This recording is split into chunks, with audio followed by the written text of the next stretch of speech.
Hey guys, tonight we're going to slow things down and sit with a story that matters.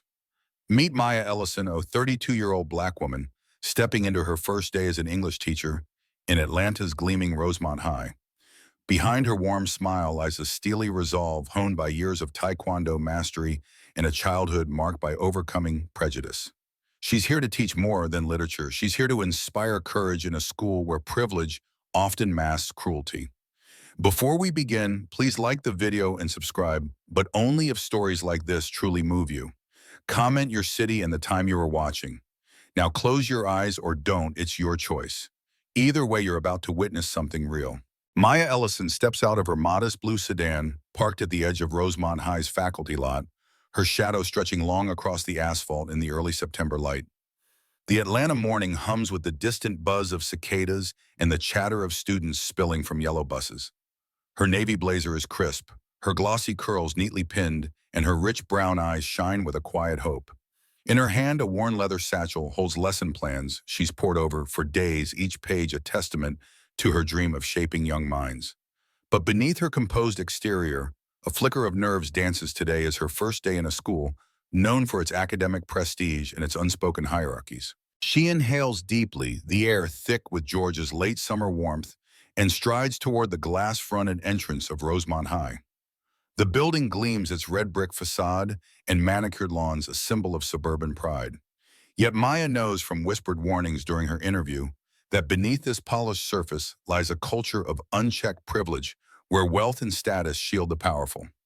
She's heard of students who rule the halls with cruel confidence, their parents' influence a silent weapon. But Maya is no stranger to adversity. Years of Taekwondo training, sweat-soaked dojos, bruised limbs, and the weight of rising after every fall have taught her that true strength is quiet, disciplined, and unyielding. Inside, the hallways buzz with the chaos of a new school year. Lockers slam, sneakers squeak, and laughter echoes off tiled walls. Maya's heels click rhythmically as she navigates the crowd, her warm nod meeting curious glances from students. A few whisper sizing up the new teacher, their eyes lingering on her dark skin, her youth, her poised demeanor. She feels the weight of their scrutiny, but keeps her smile steady, a shield forged in childhood when she learned to walk tall, despite taunts in her working-class Atlanta neighborhood. Some truths linger waiting to be unveiled. She thinks her heart steadying as she reaches room 214. The classroom is a haven of sunlight, its large windows overlooking a sprawling football field. Maya arranges desks in a semicircle, a quiet rebellion against rigid rows, hoping to spark open discussion. She places a small jade plant on the windowsill, its green leaves a touch of life in the sterile space. As the bell rings, she stands at the door, greeting each student by name. "Good morning, Kayla," she says, her voice soft but clear, meeting a shy girl's eyes. "Welcome, Marcus," she offers to a lanky boy who ducks his head. Most return her warmth, surprised by her ease, but a chill settles as three boys saunter in, their presence shifting the room's air. Leading them is Caleb Thornton, 17, tall and broad-shouldered, his blonde hair meticulously styled, his smirk sharp as a blade. He's the son of Eleanor Thornton, a powerful real estate mogul whose name opens doors across Atlanta. At his side is Derek Hayes, 18, a stocky football player with a cold stare, his silence more menacing than words. Trailing them is Nathan Kim, 17, lean and polished, his scholarly air masking a cunning mind. The trio's reputation precedes them. Kings of Rosemont's social order, their pranks and taunts driving teachers to despair. Caleb's eyes rake over Maya, a challenge in his gaze. "New teacher, huh?" he drawls loud enough for the class to hear. "Hope you're ready for us, Miss Ellison." Maya's pulse quickens, but her expression remains serene. She closes the door with a soft click and steps to the front, her voice steady. "Good morning, everyone. I'm Miss Ellison, your English teacher. Let's make this year one of growth and respect." A few students nod, but Caleb leans back, whispering to Derek, who snickers. Nathan's pen taps rhythmically, his eyes never leaving Maya. The room hums with unspoken tension, a silent gauntlet thrown. Maya feels it, the first jab of prejudice, subtle yet sharp, rooted in her race, her gender, her newness.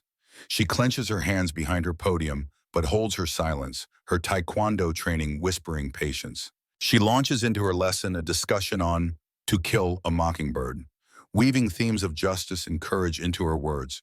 Her passion draws in most students, their pens scratching notes, but Caleb's group remains defiant. This book's old news. Caleb interrupts, his tone mocking. What's it got to do with us? Maya meets his gaze, her voice calm but firm. It's about standing up, Caleb, even when the odds are against you. He scoffs, but a flicker of unease crosses his face. Derek shifts his chair, creaking, while Nathan's pen stills, his eyes narrowing. Maya's words land like stones in a still pond, but are rippling through the room. As the period ends, students file out, but Caleb lingers at the door, his voice low. Don't get too comfortable, Miss Ellison. Teachers like you don't last here.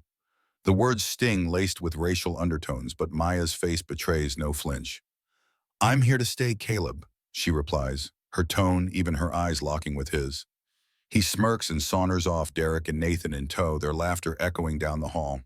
Alone, Maya exhales, her fingers tracing the jade plant's leaves, a motif of resilience.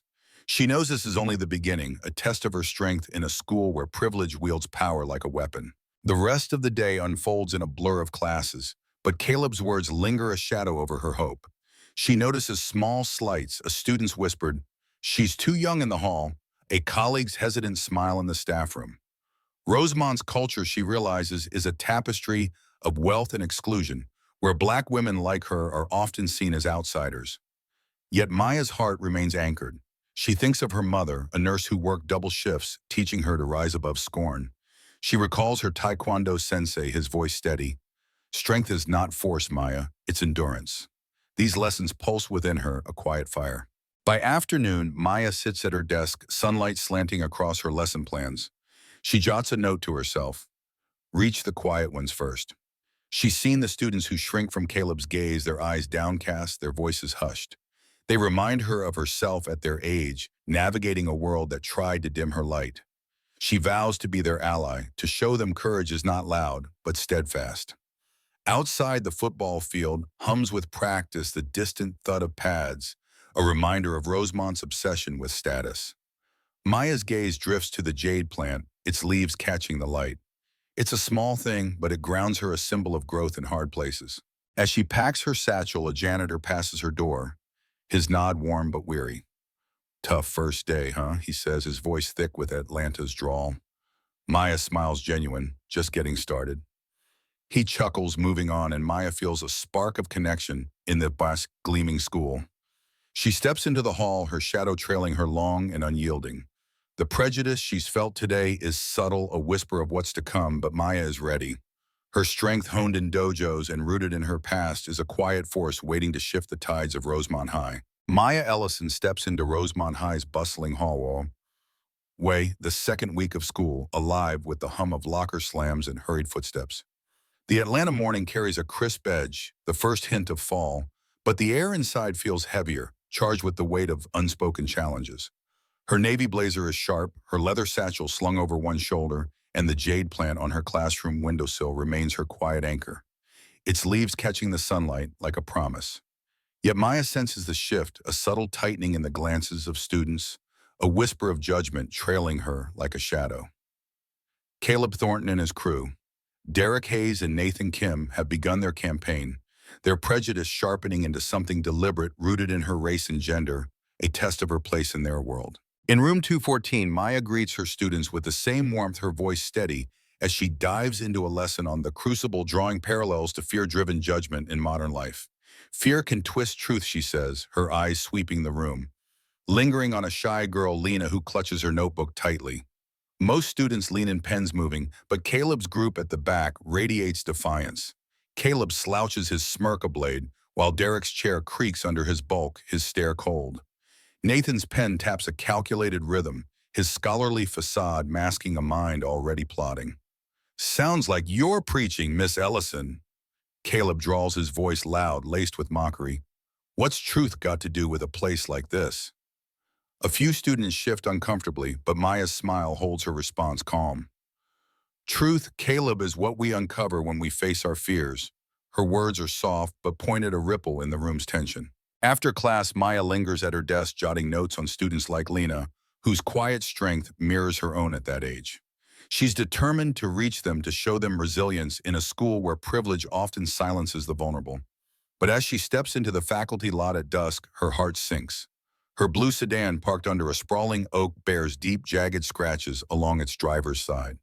The word outsider faintly etched in the paint. The vandalism is no random act, it's a message sharp with racial and gendered scorn. Maya's breath catches a flare of anger rising, but she clenches her hands and holds her silence. Her taekwondo discipline, whispering restraint. She pulls out her phone, snapping photos with methodical calm, her face a mask of resolve under the graying Atlanta sky. Some truths linger, waiting to be unveiled. She thinks pocketing her phone, her pulse steadying. The next day, whispers follow Maya through Rosemont's gleaming halls. Students glance at her, some with curiosity, others with judgment, their murmurs fueled by a new assault. Overnight, a fake social media account under Maya Ellison has spread vicious lies, doctored images, fabricated posts claiming she's a failed academic, a fraud who fled a scandal. The posts, cruelly precise, paint her as unfit and outsider, unworthy of Rosemont's elite. She's not even qualified, a girl mutters in the hall, eyes darting away as Maya passes. In the staff room, a colleague, Ms. Hargrove, offers a tight smile, her usual warmth dimmed by doubt. Maya feels the isolation, a familiar ache from her childhood in Atlanta's tougher corners where her dreams were mocked as too big for a black girl. Yet she straightens her smile unwavering, refusing to let the lies erode her dignity. In class, Caleb's smirk widens as he leans forward, his voice dripping with feigned innocence. "Heard you've got a past, Miss Ellison." Care to share? The room stills eyes on Maya. Her heart pounds, but her expression remains serene, her voice even. "I'm here to teach Caleb not to entertain rumors." She turns to the board, writing a quote from The Crucible. "We are what we always were, but naked now." The words hang in the air, a quiet defiance. Lena, the shy girl, glances up, her eyes meeting Maya's with a spark of trust. Maya nods subtly, a silent vow to protect those who feel unseen. After school, Maya sits in her classroom, the jade plant glowing in the fading light. She opens her laptop, saving screenshots of the fake posts, her fingers steady despite the ache in her chest. Each piece of evidence is a brick in the wall. She's building a shield against the prejudice threatening to unmoor her. She thinks of her mother's hands, calloused from night shifts, tracing Maya's face with pride. "You're stronger than their words, baby." She recalls her taekwondo sensei, his voice a low rumble. "Patience is power, Maya."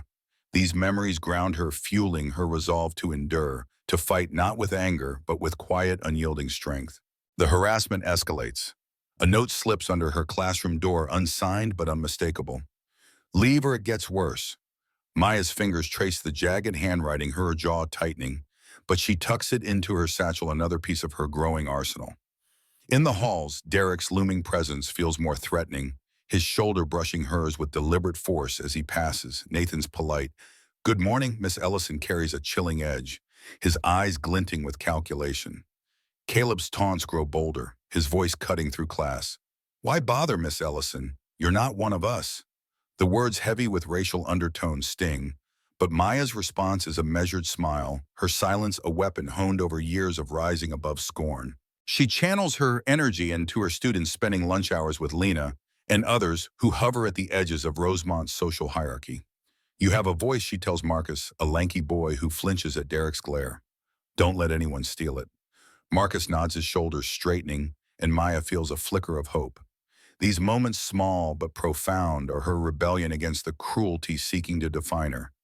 She thinks of Rosemont's polished facade, its honor rolls and manicured lawns, and the hidden rot beneath, students like Lena and Marcus, silenced by fear, and teachers too weary to challenge the status quo. Maya vows to be different, to stand firm where others have faltered. By week's end, Maya drives home to her modest apartment, the Atlanta skyline a distant glow. She sits at her kitchen table, the jade plant's twin, a cutting she's nurtured, sitting on her counter, its leaves a quiet reminder of growth. Her laptop hums as she compiles her evidence, photos of her car, screenshots, the threatening note.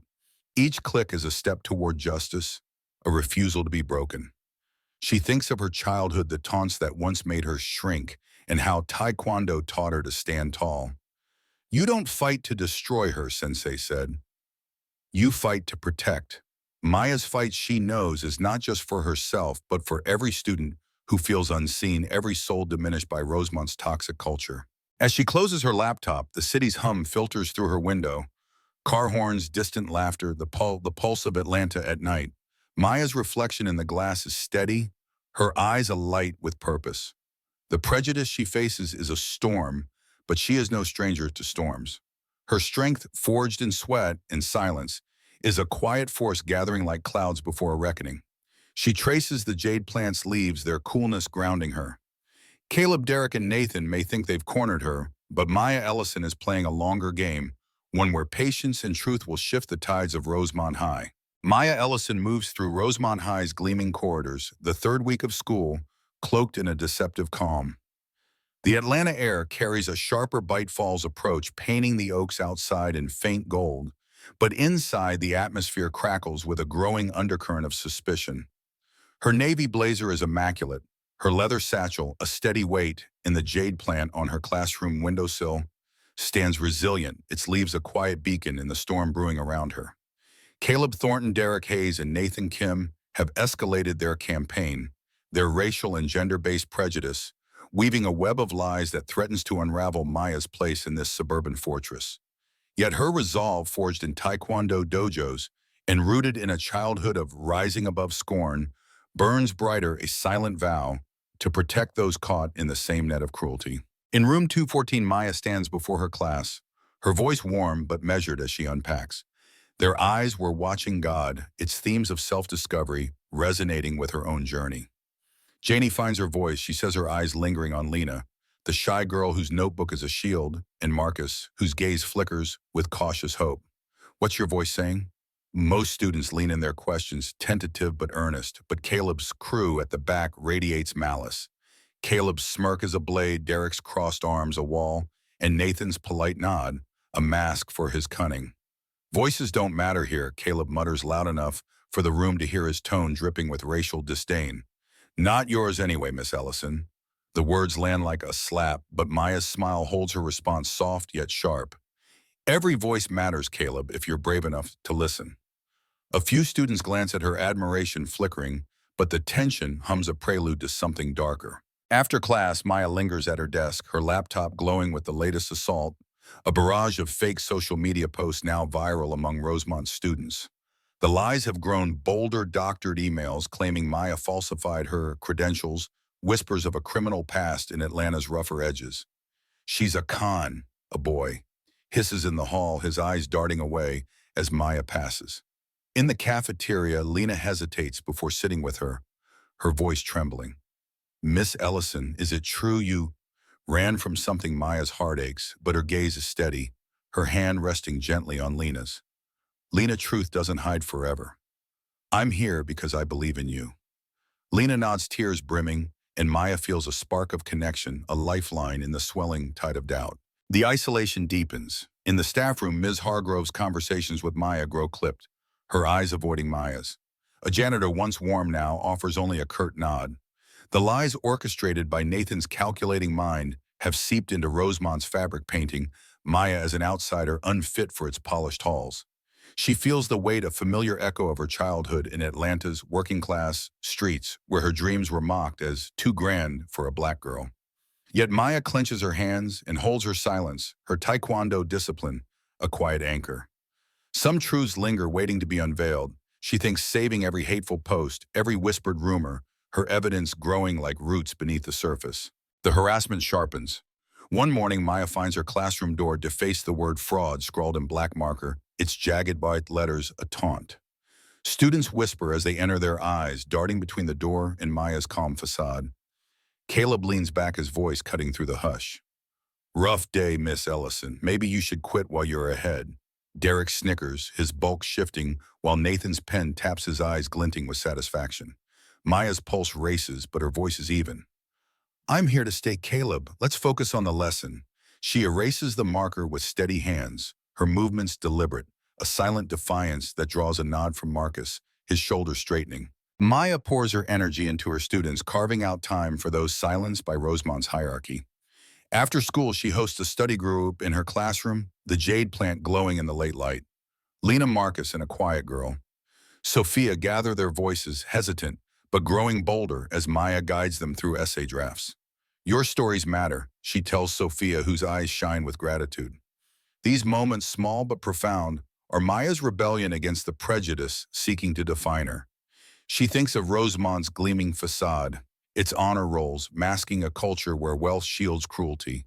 She recalls her mother's weary pride, her taekwondo sensei's steady voice. Did endure, Maya?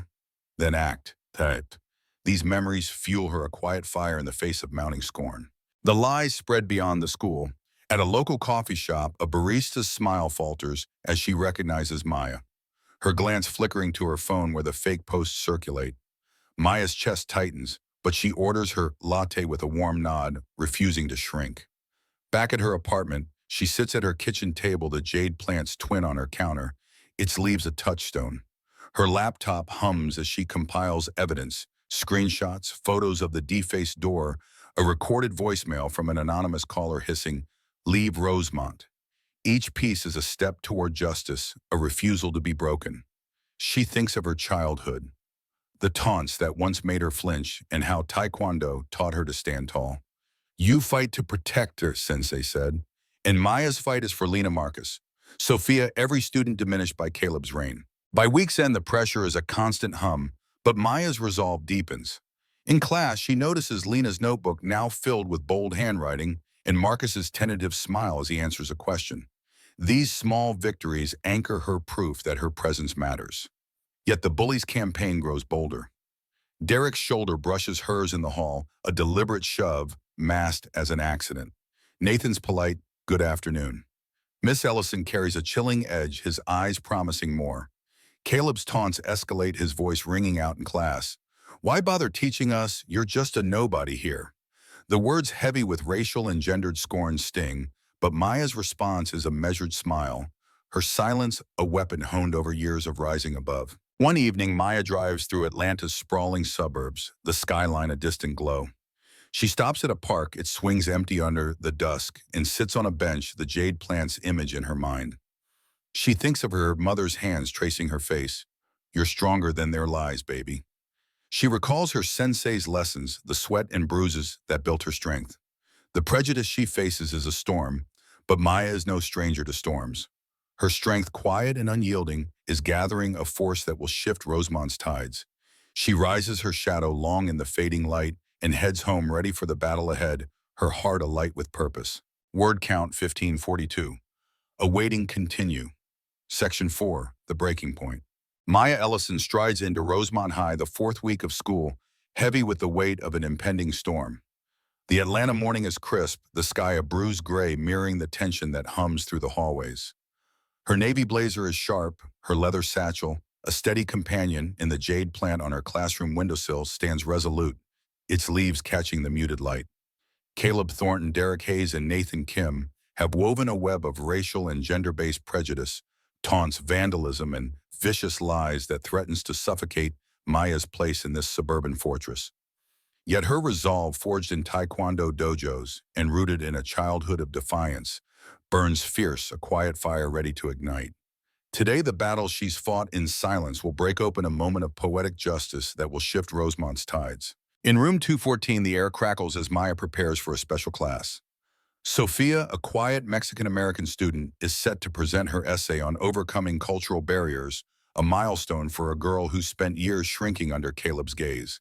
Maya's heart swells as she arranges the desks, her movements deliberate, her smile warm but steely. The jade plant glows softly, a motif of resilience in the gathering storm. As students file in, Lena clutches her notebook. Marcus sits taller, but Caleb's crew radiates menace. Caleb slouches his blonde hair, glinting, his smirk a challenge. Derek's bulk fills his chair, his stare cold, while Nathan's polite nod masks a glinting calculation. Maya senses the shift. Their campaign has reached a boiling point, and today they mean to break her. Sophia begins her presentation, her voice trembling but clear, her words painting a life of straddling two worlds.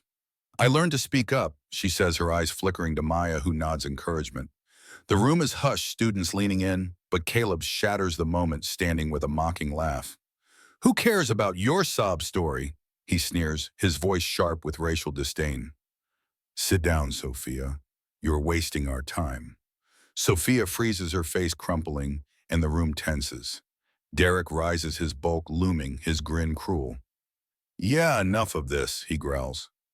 Nathan remains seated, his eyes glinting with cold satisfaction, the architect of this chaos. Maya steps forward, placing herself between Sophia and the bullies, her voice calm but resonant. Caleb, Derek, sit down. Sophia deserves respect. The words are a line in the sand and the class holds its breath. Caleb smirks, stepping closer, his height towering over Maya. What are you going to do, Miss Ellison? You don't belong here. His words drip with prejudice, a taunt rooted in her race, her gender, her newness. Derek flanks him, his shoulders squared while Nathan rises, drifting toward the podium. Their united front a declaration of war. You're nothing here, Caleb hisses, lunging to swipe Sophia's papers off the desk. The room gasps, but Maya is ready.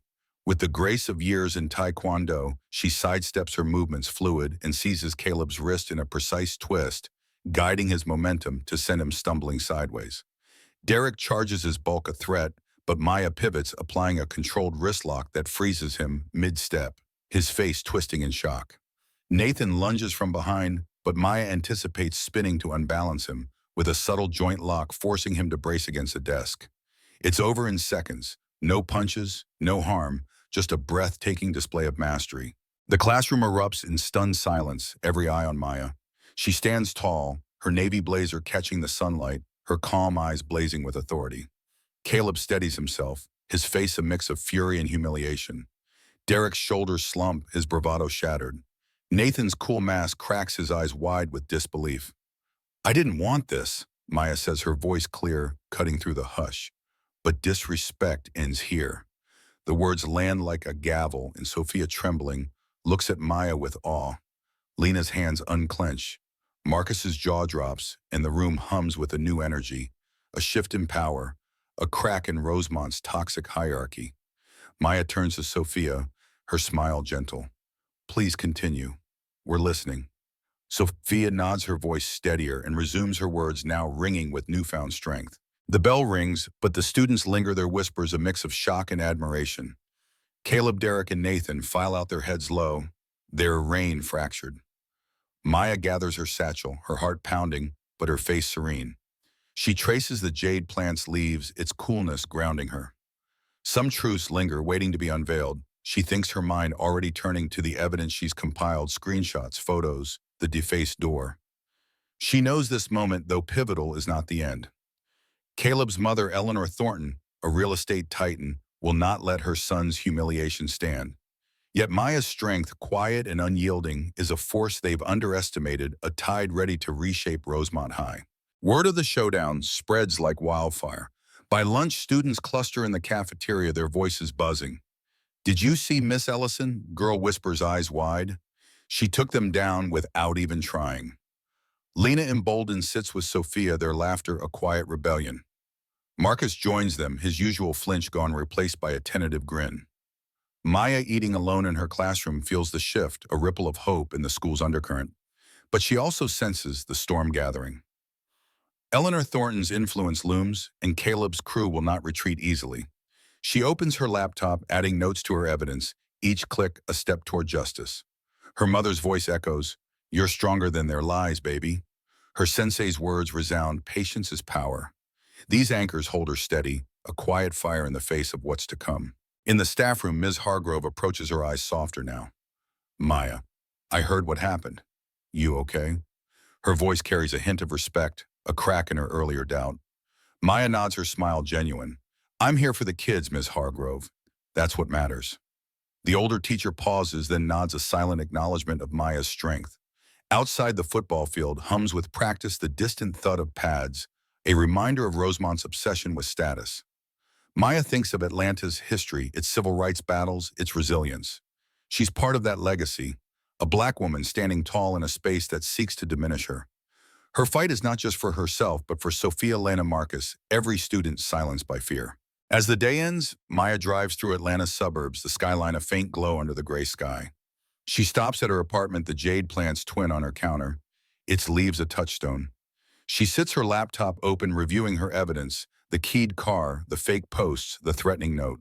Each piece is a brick in her wall, a shield against the prejudice that's tried to break her. She thinks of her childhood, the taunts that once made her shrink, and how Taekwondo taught her to rise. "You fight to protect her," Sensei said, And Maya's fight is for a school where every voice can soar. Her reflection in the window is steady, her eyes alight with purpose. The storm is far from over, but Maya Ellison is ready, her strength a quiet force that will not bend. Maya Ellison stands in room 214, the soft spring sunlight filtering through Rosemont High's windows, bathing the classroom in a peaceful glow so different from the tension that once gripped these halls. The Atlanta air carries a gentle warmth, the city's dogwoods blooming in bursts of white and pink, a quiet promise of renewal.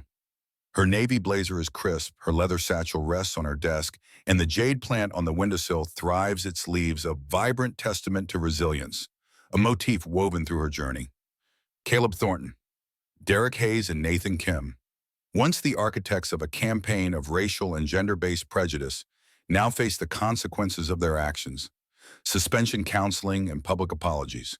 While Maya's courage has sparked a transformation at Rosemont, proving that honor and resilience can dismantle even the deepest roots of oppression.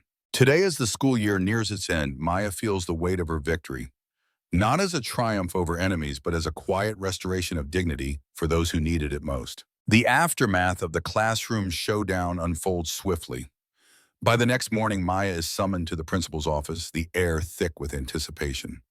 She steps inside, her posture steady, and finds Eleanor Thornton seated across from Principal Daniels, her tailored suit as sharp as her glare. Caleb stands beside her, his usual smirk gone, his eyes downcast. Miss Ellison, Eleanor begins, her voice icy. You've humiliated my son. I could have you fired or worse. The threat hangs heavy, but Maya's gaze is unflinching, her voice calm. Mrs. Thornton, I'm here to teach, not to harm. But your son and his friends cross lines that hurt this school. She places her laptop on the desk, opening files, photos of her keyed car, screenshots of fake posts, the defaced door, the threatening note. Each image lands like a stone, Eleanor's face shifting from fury to shock, then silence. Principal Daniels, a weary man with graying temples, leans forward, his voice firm. Mrs. Thornton, this evidence is undeniable. Caleb, Derek, and Nathan must face consequences. Eleanor turns to her son, her voice trembling with disappointment. Caleb, is this true? Caleb nods, his face pale, unable to meet her eyes. Eleanor sinks back, her authority crumbling, and Maya seizes the moment, her tone compassionate yet resolute. I don't want punishment for its own sake, Mrs. Thornton. I want accountability, apologies, counseling, community service. Let them learn.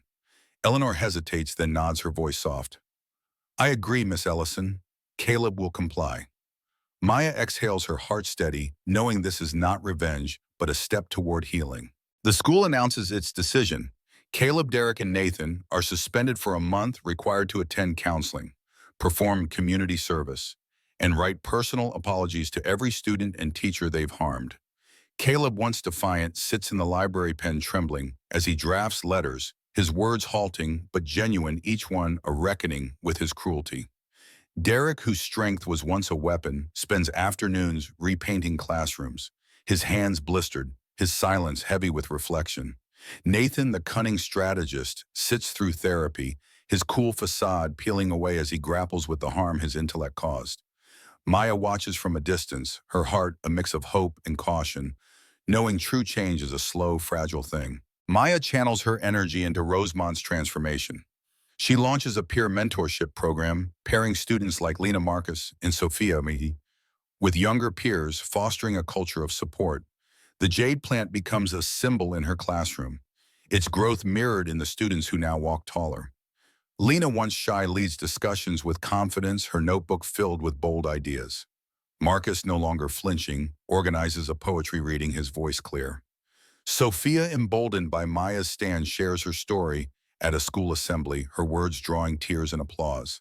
Maya's colleagues, once skeptical, now rally behind her, their staff meetings alive with plans to address bullying head-on. Ms. Hargrove, her warmth restored, pulls Maya aside. You've changed us, Maya. Thank you. Maya smiles, her eyes shining. We're changing together. One afternoon, Caleb approaches Maya's classroom, his steps hesitant, his arrogance gone. The jade plant glows in the sunlight in a quiet witness. Miss Ellison, he says, his voice low, I need to apologize. I thought power was everything, but you showed me it's not. His eyes once cold brim with remorse. Maya listens, her heart softening. and places a hand on his shoulder. Caleb, owning your mistakes is the first step. You can be more than your past. Caleb nods, tears falling, and leaves his apology a spark of redemption.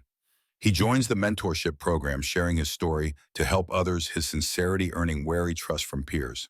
Derek finds his path through art, his rough sketches evolving into murals that brighten Rosemont's halls, each stroke a step toward healing. Nathan excels in debate, his sharp mind now wielded with integrity, his arguments earning respect at regional competitions. Maya watches their growth, her heart swelling, knowing her stand was not just for justice, but for possibility. Rosemont's culture shifts, lockers no longer slam with fear, laughter rings truer, and students like Lena, Marcus, and Sophia walk with a quiet pride, their voices no longer silenced. As the school year closes, Principal Daniels honors Maya at an assembly, the auditorium packed with students and staff. Miss Ellison taught us courage, he says, his voice thick with emotion. She showed us that justice begins with one voice. The room erupts in applause and Maya steps forward, her navy blazer catching the light, her smile humble. Courage isn't fearless, she says, her voice steady, resonant. It's acting despite fear. Each of you are Rosemont's future. Make it kind. The students rise, their cheers a wave, and Maya's eyes glisten, the jade plant's image in her mind, its leaves a symbol of growth in hard places. In a nation built on second chances, Maya's journey at Rosemont High is a quiet hymn to resilience, a testament to the power of standing tall when the world seeks to diminish you. She thinks of Atlanta's history, its marches, its dreams, its unyielding spirit, and knows she's part of that legacy, a Black woman who faced prejudice with grace and shifted a community's heart. Her mother's voice echoes, "You're stronger than their lies, baby." Her sensei's wisdom resounds, "Patience is power." These truths anchor her, a quiet fire that will burn long after she leaves these halls. Maya drives home, the Atlanta skyline, a soft glow, her apartment waiting with the jade plant's twin on her counter. She sits, her reflection steady in the window, her heart full. The battle was never just against Caleb, Derek, or Nathan. It was for Lena, Marcus, Sophia, for every soul who needed to believe in their own strength. Rosemont High is no longer a fortress of privilege, but a place where voices rise, where dignity thrives. Maya traces the jade plant's leaves, their coolness, a promise kept, and knows her legacy is not a single victory, but a community reborn, rooted in courage, honor, and the quiet power of truth.